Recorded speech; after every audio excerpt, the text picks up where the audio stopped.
The library was supposed to be silent, but my heartbeat punched louder than the hum of the vents as I slipped past towers of books.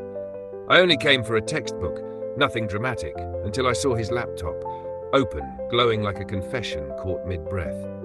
On the screen, an email draft waited, the subject line italicized like a dare. If I ever get brave enough. The recipient field held my school address, plain as daylight. Archer wasn't the kind of guy who forgot boundaries. He was our class rep, the one who answered when everyone went quiet, the one who kept group chats from detonating. He wore responsibility like a tailored jacket and spoke in clean lines professors trusted to put out fires. But the words in that draft were jagged and human, the opposite of tidy. They tumbled about stolen glances, swallowed sentences, a mouth he couldn't stop imagining. My eyes drifted to the left panel, where a folder sat like a locked drawer in a sitcom kitchen. Drafts. Dozens of files stacked by date stretched months backward. Each subject line looked small but electric. Variations of courage and proximity and not yet. Every single one was addressed to me. It wasn't a one-off burst. It was a ritual he'd kept alive in private. I knew I should shut the lid and walk away, but curiosity tugged my sleeve the way trouble does when it already knows your name. Footsteps clipped against tile. I straightened, just as Archer rounded the shelf with two bricks calling themselves textbooks. His gaze jumped from my face to the screen and back, and for the first time since freshman orientation, his perfect mask slipped. He looked almost young, almost reckless, like a kid who dented the family car. He didn't ask a question. He didn't try to explain. He just slammed the laptop shut so hard the sound bounced off the stacks and said one word shaped like warning. Don't. The word hung between us like a live wire. I should have left it alone. There's a universe where I do.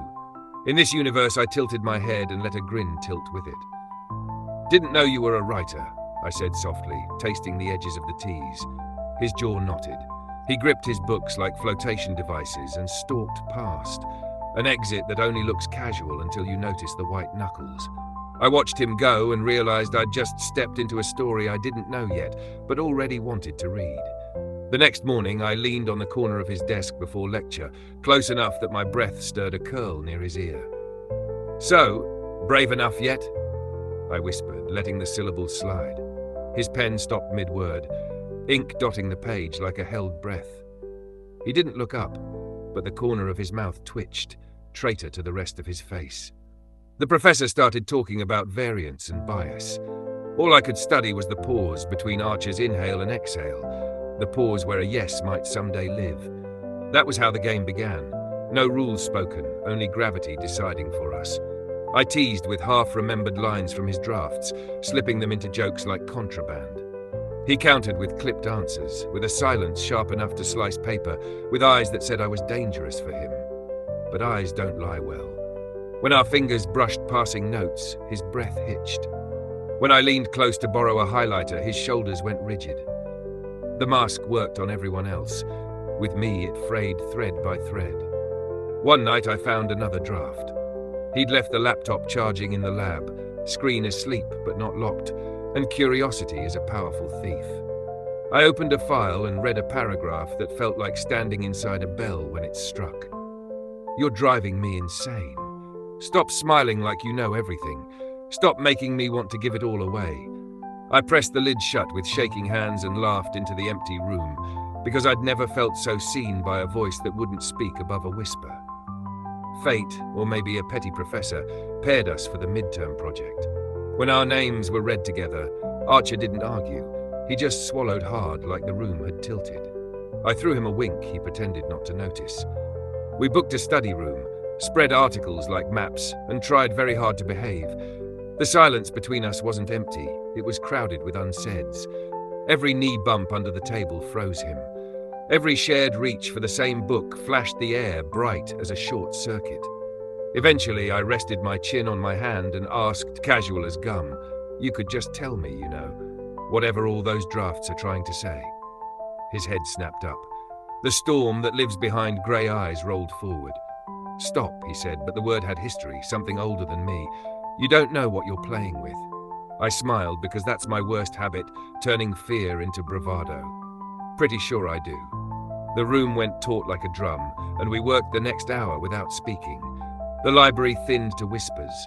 By 10, the only sounds left were the copier's cough and the squeak of my pen. My laptop died its dramatic death, so I slid into the chair beside him to share his screen. Our shoulders touched. He went still, all wire and warning. "Relax," I murmured, aiming for light. He didn't glance over. "That," he said, voice rough, "is the problem."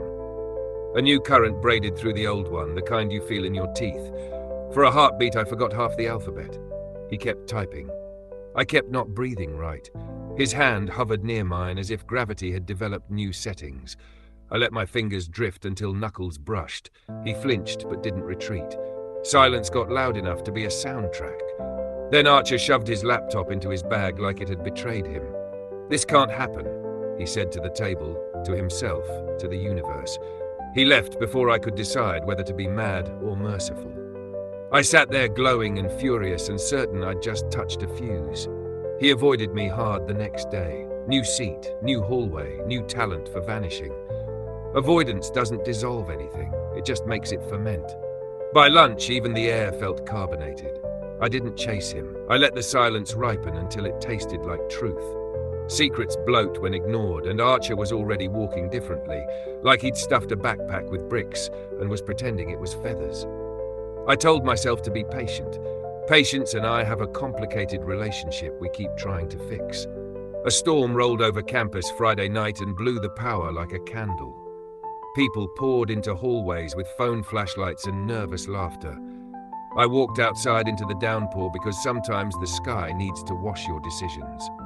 Under the science building overhang, Archer stood soaked and defiant, staring like I was lightning, with legs.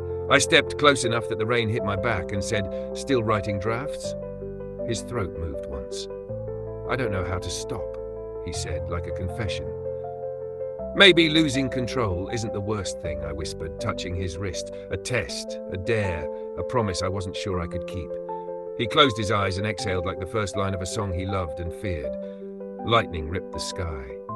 He pulled me in with a sound that might have been my name and kissed me with all the restraint he'd been stockpiling. It was messy and perfect and soaked straight through the walls I'd built for sport. Thunder approved. The rain kept time. Every unsent letter found our mouths. After that, daylight behaved differently. He wore the mask in public, structured, composed, the Archer everyone expected. But when doors clicked shut, words began to arrive. Hesitant at first, then bolder. He told me about watching me argue with professors like I was auditioning to be a storm. He told me about the way laughter collects in my shoulders, how it made him forget the clock. He told me fear tastes like obligation in his mouth. I told him bravado is a costume stitched out of wanting not to be left. We didn't mention the drafts. They felt like scaffolding around a building we were already living in. Still, the campus noticed a shift in gravity. Rumors sprouted like mushrooms after rain. Secret engagement, mutual blackmail, a bet gone feral. We ignored them with the smugness of people who know the better story. Then the TA flagged our project for suspicious cohesion. Apparently 2 voices blending reads like cheating to the unimaginative. We were summoned to clarify the process, which is academic for prove it. Archer went quiet in that heavy way that means the past is in the room. I felt my spine sharpen. We sat across from the TA and an administrator who collected pens like trophies. They slid printouts of version history across the table like evidence. Under it, I found Archer's hand and pressed once. He didn't look at me, but something in his shoulders stood up straighter. He cleared his throat and said that if the paper sounded like one voice, it was because honesty has a way of synchronizing breath. It wasn't a mic drop. Bureaucracy never dies from one sentence. We walked through citations and drafts, timestamps and notes, the boring choreography of proving you're not lying when the truth is inconvenient. By the end, the administrator's pen collection had nothing left to click. The flag was removed with all the grace of a cat, leaving a room it meant to dominate. Outside, in the corridor, I slumped against the wall and laughed at the ceiling. Archer laughed too, a startled sound like a jar finally opening. "I hate that I expected to be punished," he said. Old habit. He didn't elaborate and I didn't push. We walked to the quad and split fries on a bench like a peace treaty with the world. He wiped salt from my thumb with his sleeve and looked startled at himself for doing it. Back in my room later, he texted a screenshot, his drafts folder with only one file left. Subject line, last one. Message body, I'm sending this one by hand. 2 minutes later, he knocked. He held out a folded page as if it might detonate. I unfolded it and found simple handwriting with no performance in it. It said the thing plainly. He wanted to be with me without hiding, wanted to try out loud instead of inside, wanted to risk the mess because the alternative had started to feel like not living. Me too, I said. And because we're idiots, we read it on the campus green under a tree, like a cliché that knows it's a cliché and doesn't mind. His parents called that weekend and I learned the tilt of his voice reserved for old expectations. Scholarships and plans, responsibility spoken like a blessing that doubles as a leash. After he hung up, he stared at my thrift store lamp like it might offer policy advice. I put my feet in his lap and said, let's design a future you actually want. He tried to joke. The joke tried to be a sigh. We dragged out sticky notes, wrote wild options and safe ones, and added breathe in all caps between them. For a few days, everything felt easy. Then a rumor with teeth arrived. A screenshot of an email supposedly from Archer to his ex. The caption did its smirking work. I told myself not to care. Then I cared. When I finally asked him, I tried to sound breezy and failed. He blinked, surprised, then pulled up his sent folder, an actual sent email, not a draft, to someone named A. Whitaker. Academic advisor, not X. He'd asked about switching research tracks. Jealousy is a clown. I refused to give it pants. He studied me anyway, measuring whether I'd keep showing up when the ground shifted. Ask me before you imagine the worst, he said gently. I nodded and winced at myself. Deal, I said. We were quiet for a stretch that didn't hurt. Then he admitted he'd almost deleted the email before sending because old muscles prefer holding. Proud of you, I said, meaning it. Small bravery counts. Sometimes it's the only kind we get on weekdays, and sometimes it's enough to move a whole life forward an inch. Midterms crashed over us, and the library turned into a refugee camp of caffeine and despair. We built a ritual, 10-minute walks every hour, snack bribes, veto power when the other spiraled. Once I found him staring at an empty document like it owed him money. I set a timer and said, write badly for 10 minutes. I'll love you anyway. He did. It worked. We kissed behind a column that had seen everything and judged nothing. 2 freshmen applauded. We bowed with the kind of arrogance you earn together. The TA, perhaps allergic to joy, asked for a second process clarification. This time I arrived with a binder, color tabs, and a glare I saved for bureaucracy. Archer squeezed my shoulder once and let me talk. We left 20 minutes later with the kind of victory that tastes like paper and relief. Outside, under a crooked campus banner, he said, you scare me in the best way. You calm me in the weirdest way, I said. We decided that meant we were a matched set, function and form learning a duet. A small crisis found us anyway. The night before our presentation, the projector in the main lecture hall died with a hiss. While tech scrambled, a rumor unspooled that our slides were copied. I recognized the voice pushing it, the same classmate who'd fished for gossip weeks ago. My blood went hot. Archer stepped in front of me before I could set something on fire. Pick the proof, not the fight, he murmured. So we did. Unplugged, printed, annotated, and took questions until the rumor ran out of breath. We presented the next morning with paper handouts and ridiculous confidence. When a skeptical question came, barbed with implication, Archer didn't flinch. He asked the skeptic to walk through their assumption with us. By page 7, the room had tipped in our favor. By the end, the professor said the work sang in a register most undergrads don't try. Outside, Archer leaned his head against the cool brick and closed his eyes. I kissed the corner of his jaw because the day had earned small, public joy. The days after tasted like afterglow and cardboard, celebration mixed with packing tape as the semester wound down. We mapped summer on the back of a takeout menu. He'd split time between lab hours and a part-time job. I'd work mornings and take an evening class I actually cared about. We scheduled Sundays for nonsense, and he laughed at how seriously I scheduled nonsense. Joy takes planning, I said. He said he was learning. I believed him because I could see the learning happen like sky changing color. I didn't see the last big draft until the night before finals. when Archer left his laptop open again, on purpose this time. One file waited at the top with a date from months ago. He said I could read it if I wanted, then left for coffee the way you leave when you don't know who you'll be when you come back. The letter wasn't dramatic. It was a map of a scared person choosing a direction anyway. At the end it said, "If you ever read this, I hope I've already told you out loud." When he returned, I was crying quietly into my sleeve because I am brave and theatrical, but also very human. He panicked beautifully and then realized I wasn't hurt, just overwhelmed. We laughed at ourselves and at the universe and at how much weight a body can carry without anyone noticing. He deleted the file while I watched, not because the words were wrong, but because we didn't need the ghost anymore. Then we lay on the floor and passed one pair of earbuds back and forth like teenagers in a movie. Finals arrived in a blur of blue books and coffee and half-remembered equations. On the last afternoon, the sky turned the exact color of possibility, and the campus hummed like a held note. We walked to the library doors, where everything had started. He opened his laptop and showed me the empty drafts folder, then created a new message addressed to me with no subject line. In the body, he typed 3 ordinary sentences about dinner and sleep and tomorrow, and then he hit send. The tiny whoosh felt like ceremony. We celebrated by not making a big deal out of it. We shared fries. We argued about movies we hadn't seen. We talked about nothing until nothing felt like the richest language. Later, on the dorm steps, he said, "I keep waiting to feel like I deserve this." And I said, "Deserve is a math problem I refuse to solve." And he laughed in that way that says a knot just loosened. Summer stretched in front of us, like a road we could walk or skate or crawl, as long as we stayed together on purpose. Graduation clouds gathered for people older than us, mortarboards bobbing like boats on a black sea. We weren't there yet, but the future drifted near, tapping at windows.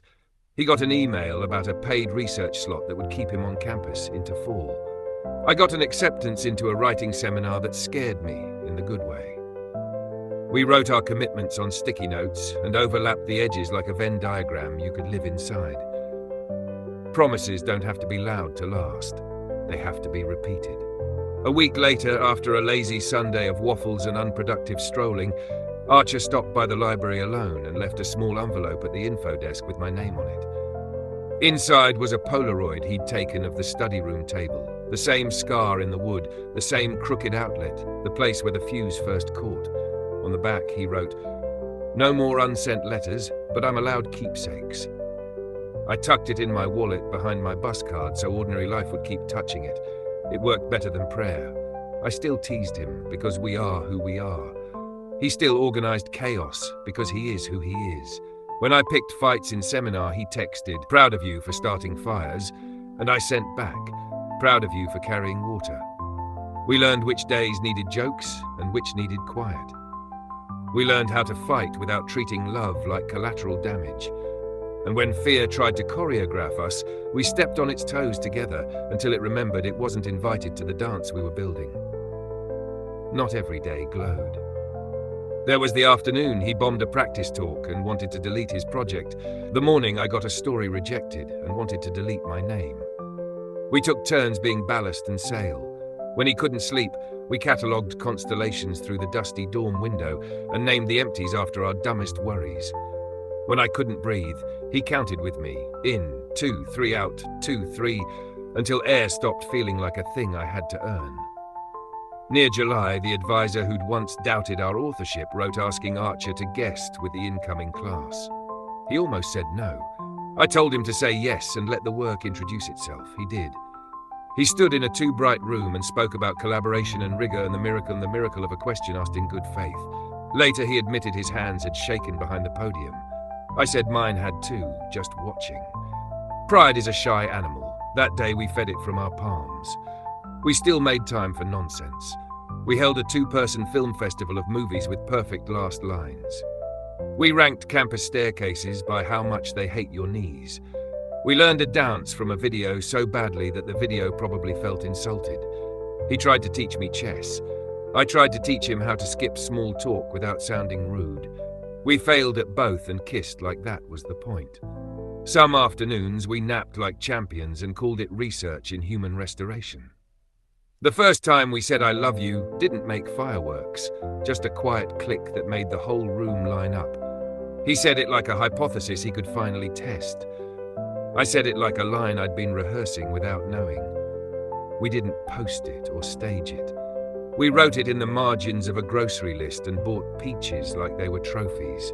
The peach juice dripped down his wrist, and he laughed so hard I wished the city could hear us and decide to be kinder. When August edged in, the world tried one more time to shake us. The same rumor-happy classmate dropped a screenshot of an old draft she'd found, insinuating I'd begged for attention and Archer had been led. I felt the old heat rise. Archer didn't flinch. He posted a single sentence. Consent includes voice and choice, past and present. We choose each other. Then he closed the app and asked if I wanted tacos. We ate under string lights and let the internet talk to itself without us. Move-in weekend made the campus sound like an orchestra tuning. We helped carry boxes for strangers and told them the secret of the third-floor vending machine. He pinned a whiteboard to his door that read, "Ask me for jumper cables or article citations." I taped a note under it that read, "Or snacks." People actually used it. The hallway became a neighborhood. Sometimes love looks like building small systems where people feel less alone while you're figuring out how not to be alone yourselves. On a cool night that smelled faintly like pencils, we returned to the science building overhang where the storm had rewritten us. No rain. Just crickets working overtime and the distant hush of traffic pretending to be the ocean. We stood where we'd stood, mirrored and reversed. "Thank you for reading what I couldn't send," he said. "Thank you for sending what I didn't know I needed," I said. We kissed without thunder, without an audience, without the alibi of catastrophe. It felt steadier. It felt earned. If you're looking for an ending, here's the trick. There isn't one. Only 1,000 smaller middles you tend like houseplants. The drafts were never the point. The point was the part after, the hours you keep choosing to say things out loud, messy and present, terrified and honest. Sometimes he still writes me, but now the messages arrive. Sometimes I still posture, but now I let the armor fall quicker. We walk home under streetlights and talk about unglamorous hope. It's not fireworks, it's better. It's us.